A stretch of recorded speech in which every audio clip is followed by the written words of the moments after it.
ભક્તન में ગતિ, હરિજન હરિ એક કરી બખાને.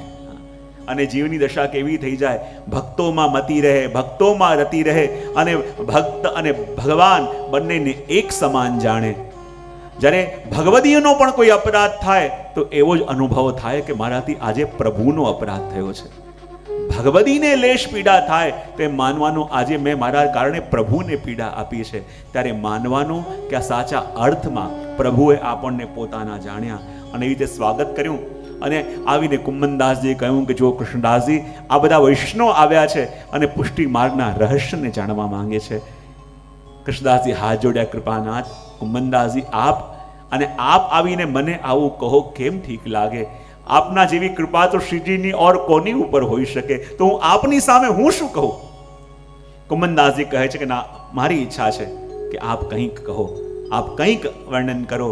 અને ત્યારે એમણે ગાયું કૃષ્ણ શ્રી કૃષ્ણ શરણમ મમા ઉચ્ચરે, અને એ પદની અંદર એમણે અષ્ટાક્ષરનો આખો મર્મ, અષ્ટાક્ષરનો મહિમા પ્રગટ કર્યો. અને જે બીજું પદ ગાયું એમાં બ્રહ્મ સંબંધ મંત્રનો મહિમા પ્રગટ કર્યો અને કહ્યું કે આ વૈષ્ણવનું કર્તવ્ય શું છે? બોલે કૃષ્ણ શ્રી કૃષ્ણ શરણમ મમા ઉચ્ચરે.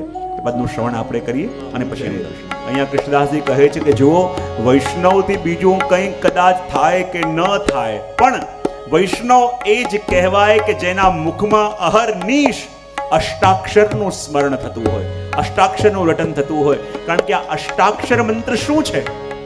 બોલે આ અષ્ટાક્ષર મંત્ર એટલે અમૃત છે. અને કહેવાય કાળ કોણ છે? બોલે કાળ સર્પ જેવો છે. ક્યારે આવીને કાળ ડસી જાય આપણને ખબર નથી, પણ કહેવાય ને સર્પરૂપી કાળ એને ડસી શકતો નથી કે જેણે અમૃતનું પાન કર્યું હોય. પ્રસંગ આવે છે ને, જ્યારે પહેલાથી સર્પ મરી ગયો હતો અને એની નાગણ એ વૈષ્ણવનો પાછળ પાછળ પીછો કરતી હતી વેર લેવા માટે. જ્યારે આચાર્યશ્રીના પાસે ગયા કે આ નાગણ મારો પીછો કરે છે, મને મારવા માટે શું કરવું? ત્યારે કહે કે અહર્નિશ અષ્ટાક્ષરનું સ્મરણ મુખમાં રાખ. બોલે કેમ? કારણ કે અષ્ટાક્ષર એ અમૃત છે, અને અમૃતનું આસ્વાદન જેણે કર્યું હોય ને એને ક્યારે પણ કોઈ સર્પ ડસી શકતો નથી. અને અહર્નિશ અષ્ટાક્ષરનું સ્મરણ કરે. વર્ષો સુધી પેલી નાગણ પીછો કરતી રહી પણ એને ડસી ન શકી. પણ એક દિવસ ક્યાંક ગયો અને કોઈએ કંઈક લૌકિક વાત કરી, અને જ્યાં લૌકિક વાતનો ઉત્તર આપવા માટે એણે મુખમાંથી ભગવત નામ છોડ્યું અને લૌકિક ઉત્તર આપ્યો. એ જ વખતે પેલી નાગણે આવીને એને ડસી લીધો.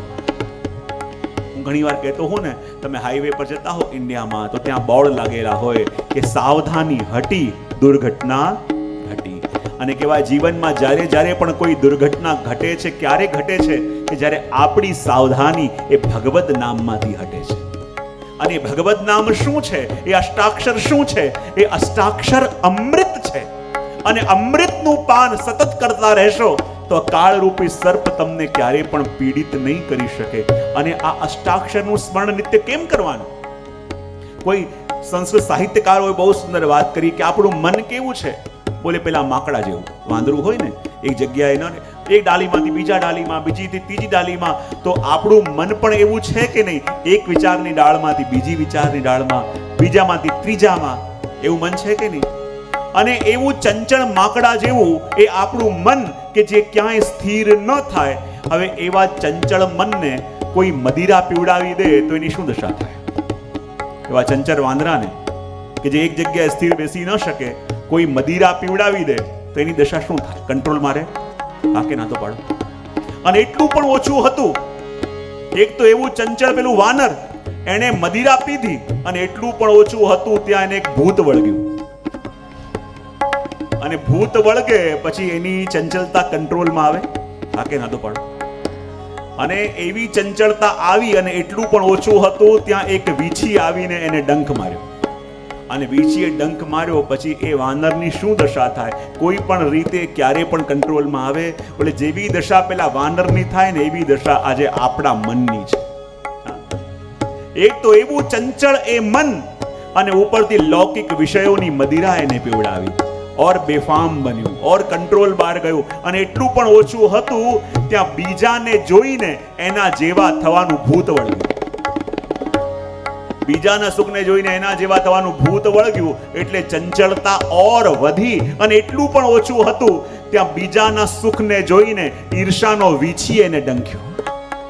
અને ઈર્ષાનો વીછી એને ડંખ્યો, પછી કોઈ પણ રીતે પેલું વાનર કંટ્રોલમાં રહે? હા કે ના તો પાડો, ન રહે ને. એવી દશા આપણા મનની થઈ ગઈ છે. અને કહેવાય આવા મનને કાબૂમાં કરવો હોય તો શું કરાય? તો આપણા ભગવદીઓ કહે કે આવો મન કોઈ પણ રીતે કંટ્રોલમાં ના આવે. કંટ્રોલમાં લાવવો હોય તો એક જ ઉપાય, બોલે શું? એને અમૃતનું પાન કરાવવું પડે. અને અમૃતનું પાન થાય તો એ સ્વસ્થ થાય. તો આ અષ્ટાક્ષરે બીજું કાંઈ નહીં, વલ્લભે આપણને આપેલું આ અમૃત છે. અને અમૃતનું પાન સતત કરતા રહીશું તો આ મન સ્વસ્થ થશે. અને એટલા માટે કહ્યું, અને કહેવાય ને કે જીવની અંદર એટલા દોષો કરવાનું સામર્થ નથી જેટલા દોષોને દૂર કરવાનું સામર્થ આ પ્રભુના નામમાં, આ અષ્ટાક્ષરમાં છે. અને અષ્ટાક્ષર મંત્ર સતત જીવ જ્યારે રટતો રહે તો આપોઆપ એના મન પહેલા અનુકૂળ થાય, એનો દેહ પ્રભુને અનુકૂળ થાય, એની ઇન્દ્રિયો અનુકૂળ થાય, અને પછી પ્રભુની સેવામાં બેસી શકાય. આજે અલૌકિકની સેવામાં આપણે બેસીએ છીએ તો ખરા, પણ નથી દેહ એને અનુકૂળ, નથી મન એને અનુકૂળ, નથી ઇન્દ્રિયો એને અનુકૂળ. તો સામે બેસીને પણ જ્યાં માટે દેહ, મન અને ઇન્દ્રિયો ટેવાઈ હોય એનું ચિંતન કરે. પ્રભુની પાસે બેસી તો જાઓ છો, પણ મન ચિંતન કરે છે લૌકિકનું, ઇન્દ્રિયો ચિંતન કરે છે લૌકિકનું. મન ભાગે છે લૌકિક તરફ, કારણ કે જેનો આવેશ છે આ મન એનું ચિંતન કરશે. અને માટે આ અષ્ટાક્ષર મંત્રનું જેટલું સતત શ્રવણ કરીએ, સતત અવગાહન, સતત ચિંતન કરીએ તો આ દેહને પહેલા અનુકૂળ કરે, આ મનને અનુકૂળ કરે, અને ઇન્દ્રિયો ભગવત સેવાને અનુકૂળ થાય ત્યારે જઈને ઠાકોરજીની સામે બેસી શકાય. જ્યાં સુધી આ ભૂમિ ખોદાઈ નથી ત્યાં સુધી બીજ રોપાશે કેવી રીતે? બીજ રોપાયો, સિંચન ન થયું તો બીજ ઉગશે કેવી રીતે? પણ અષ્ટાક્ષરનું રટન નિત્ય થતું રહેશે, બીજે રોપાયું, સિંચને થશે અને ઉગશે પણ ખરા. અને માટે કહ્યું અષ્ટાક્ષરનું એટલું સ્મરણ કર્યું કે જ્યારે પહોળતા ને તો આપના રોમ રોમમાંથી અષ્ટાક્ષરની ધ્વનિ થતી. અને આપણે બધા જાણીએ છીએ કે જ્યારે સેવા મોડું થતું હતું અને સામે પાર જવાનું હતું, જોડે નવો વૈષ્ણવ હતો, કહે ચિંતા ન કર, આપણે જલ ઉપર ચાલીને જઈશું. પેલો કહે મજાક કરે, જલ ઉપર ચાલીને?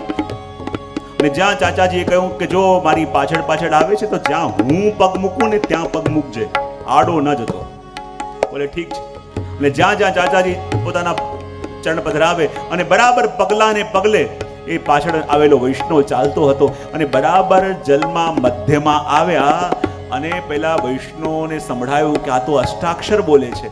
અરે અષ્ટાક્ષર તો મને આવડે છે, મને એમ કે ખબર નહીં કયો મોટો એવો મંત્ર બોલતા હશે અને જેના પ્રભાવે જલ ઉપર ચાલતા હશે. આ અષ્ટાક્ષર તો મને પણ આવડે છે, તો પછી એમની પાછળ કેમ ના જાઉં, હું મારી રીતે કેમ ના જાઉં? અને જ્યાં બાજુમાં ચરણ મૂક્યો અને યમને મૈયા કી સીધો નીચે.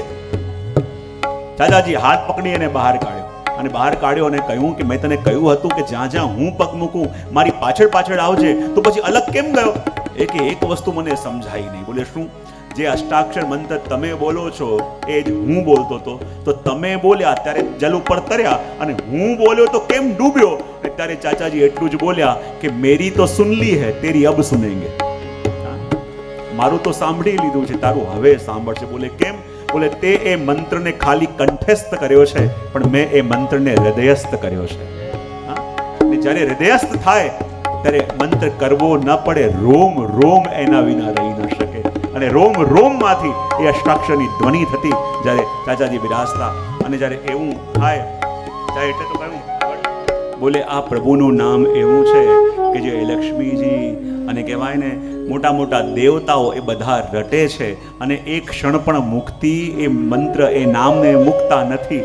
તો પછી આપણે એ મંત્ર આપણને મળ્યો છે અને છતાં એનો આધાર ન લઈએ તો એનાથી મોટું દુર્ભાગ્ય આપણું કયું કહેવાય. હું હંમેશા કહેતો હોઉં છું કે દુનિયામાં બે પ્રકારના લોકો હોય, એક દુર્ભાગી અને કમભાગી. કમભાગી એ છે કે જેના ભાગમાં નથી આવ્યું, અને દુર્ભાગી એ છે જેના ભાગમાં આવ્યું તો છે પણ જેને ભોગવતા નથી આવડતું. અને જ્યારે એ અષ્ટાક્ષર શ્રી વલ્લભે કૃપા કરીને આપણને આપ્યું છે અને એનો આધાર ન લઈએ તો પછી આપણા ભાગ્યની કોણ વાત કરી શકે?